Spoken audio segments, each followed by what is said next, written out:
Welcome all the students of class 10, parents, teachers and other viewers. You are now in the social science class. You are aware that social science constitutes history, economics, political science, geography, sociology, business studies and others. Among all the social sciences, economics is an important subject. Economics is introduced to children in some rudimentary form from class 6 onwards. And from class 9 onwards, some important events, processes and economic concepts which are affecting our day-to-day life,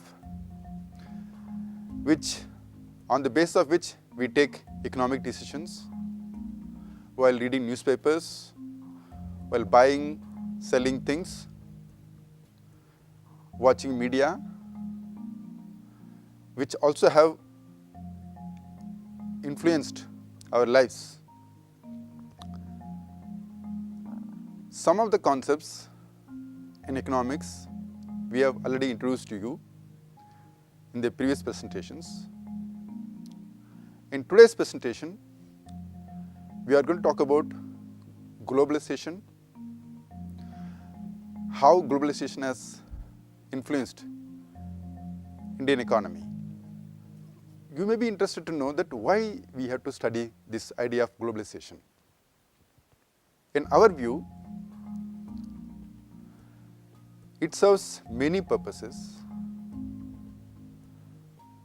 Some of them are very important in our daily lives. Let me give you one example. Today, we are reading about the relationship between India and China, whether we need to buy goods coming from China or from other countries. We also know that the government of India is promoting the idea of Make in India, attempt to produce all the goods that we wanted in our country by us within Indian domestic territory. What is the decision that you will take?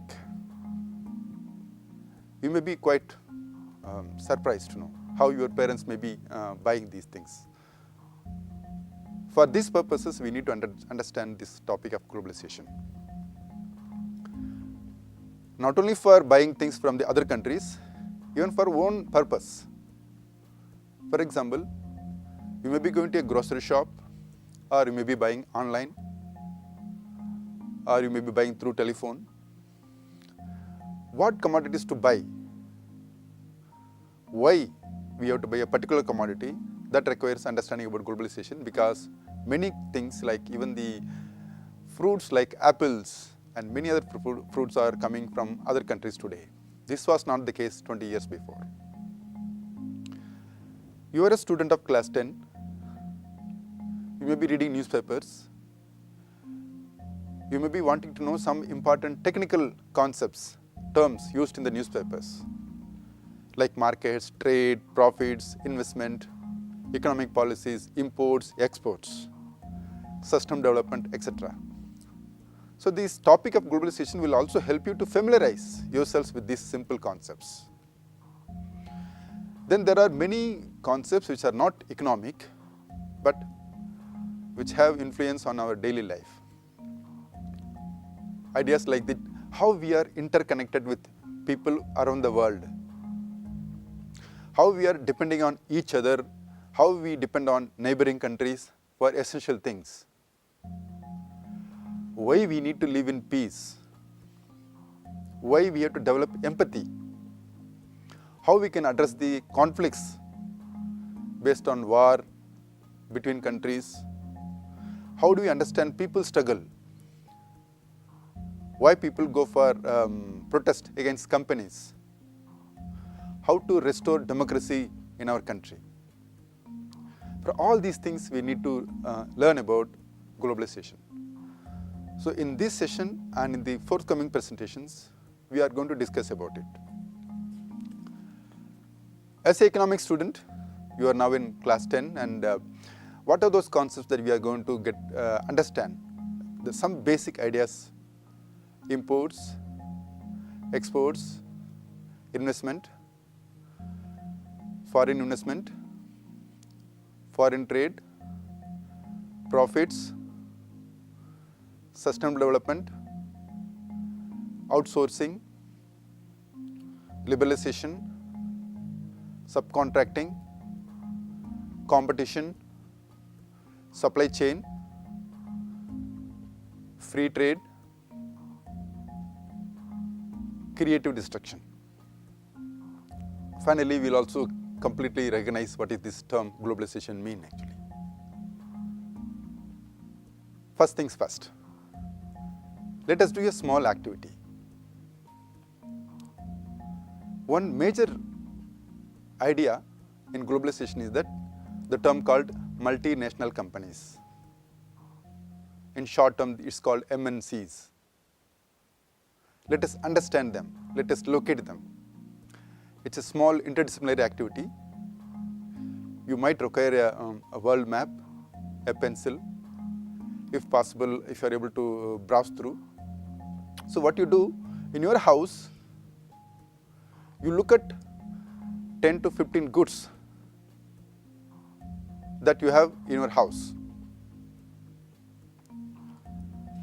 Look at the packages, read the details of the packets of those goods. Just note down the company's name and from where it came, the name of the city and the country. I'm sure you must be seeing it. What I attempted before I'm telling you this activity, I also tried in my house, tried to locate some of the things. Using the internet, I tried to do write it down in my notebook, and then I used something called word cloud. So I put all those name of those items. The word cloud would be looking like this, what you're seeing in the screen.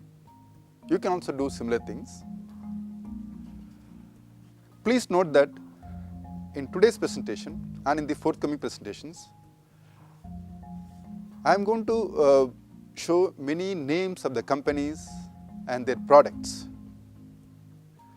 They are not shown to you with the intention of marketing, but to provide you some concrete example so that we understand, we discuss this topic effectively. The names and my presentations are just coincidence. I'm showing you some of the things that I have in my house, which I brought to you today, and some of them I did not bring, but I can show you in the screen. So this is the, that we have to keep safe. So we use hand wash. So this is the hand wash, name is called Santur. We also use for our children Horlicks and coffee that we are drinking in the morning. This is the name of the company, the smartwatch. We also use biscuits. The name of the company is McVitie's, Mary. There are many items of biscuits but we are using this, we are taking this biscuit. We also use sugar available from the cooperative shop called Super Bazaar. Our children like, not only adults, also children and adults together, we like gems. This is the a gift cover given to my children. It contains pencils, crayons, sketch pens and many items. It is the name called Faber-Castell. And then we also have a refrigerator and so on. So I am presenting you some of the things which I could bring it to this studio. Some of them are available in my house. So what I did was that I noted down. I'm giving you in the screen color television. Name of the company is LG, and it comes from Seoul in South Korea. Refrigerator, Samsung, Seoul in South Korea. Mobile phones, Oppo, it comes from a city called Dongong in China. Lenovo, it is from Quarry Bay, Hong Kong. Horlicks, hand wash, Santur, it is produced by Wipro Industries in Bangalore in India. Coffee, the Nestle, we all know that from where the coffee comes. It comes mainly from Brazil. In India also there are some coffee estates available, but most of the very, very superior quality coffee is available from Brazil. So the Nestle, which is located in Europe, in Switzerland, in a city called Vevey, and the soap, it may be a Vim Bar, Lifebuoy, and all the soaps. It's called Hindustan Unilever. Earlier it was owned by London. Now it is an Indian company. It's called Hindustan Unilever Limited. Shoe, a Puma brand. It is located in Herzogenaurach, Genoa Ridge. You can see the list, the spelling. It is in Germany.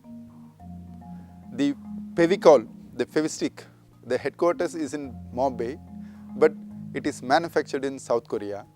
The pencil and scissor, the Faber-Castell I showed you, this company is located in Stein in Germany. The wristwatch Fossil, it's located in Texas, USA. And another watch, we have Timex. The brand name is Timex in USA, but it is produced by the Titan, Hosur in India. The wheat flour that we use in our house, made of called Ashirvad. The company name is India's Tobacco Company, located in Kolkata. The biscuits that we use, it's called McVitie's. The name of the company is called United Biscuits Limited, almost a 200-year company. It is located in Edinburgh, United Kingdom. You take a world map in which the countries' names are given. So what you need to do, you just identify the countries, mark them for all the goods, and then just draw a line connecting to India, and within India, Delhi. You will come to know how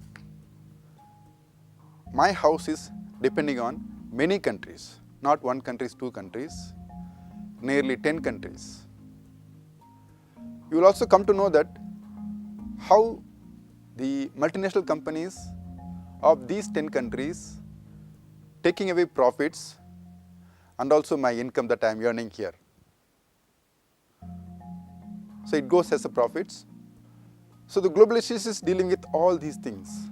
How interconnected we are, how goods produced in one country travels to many other countries, and taking away the surplus, the profits back to their own countries. This is done by companies called multinational companies. So we are going to discuss in the forthcoming sessions about how they function, how they facilitate globalization, that is integration of production activities across countries. Let me give you a multiple choice question. Look at the screen. An enterprise or a company in which people from different countries work. It is an enterprise or a company which has its branches in more than one country. Third option, which employs large number of persons. Fourth, which buy goods and services from companies located in different countries. Fifth and last option, that produces goods and services in one country, sells in another country, but its headquarters in third country. These are the 5 options. You can choose more than one option also.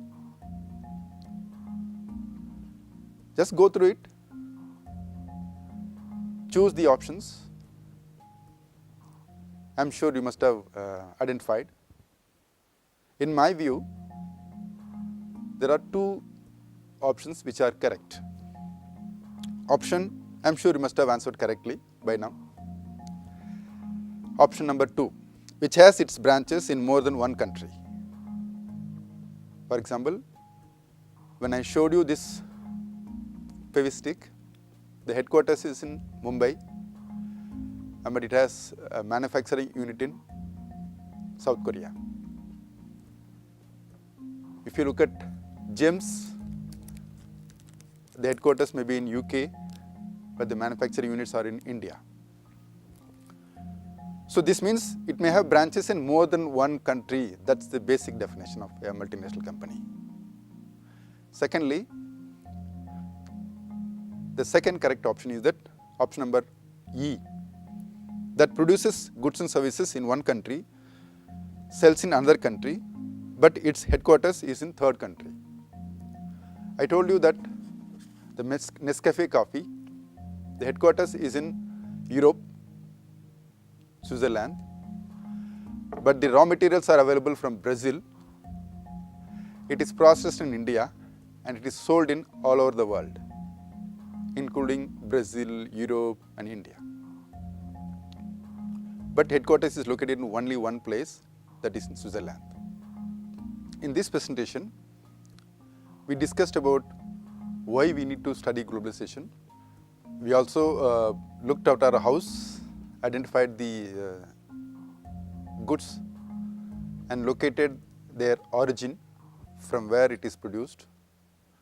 We also tried to define what is meant by a multinational company. In the forthcoming presentations, we will discuss what is globalization, how this globalization is facilitated, how people are dealing with globalization, and so on. Thank you very much.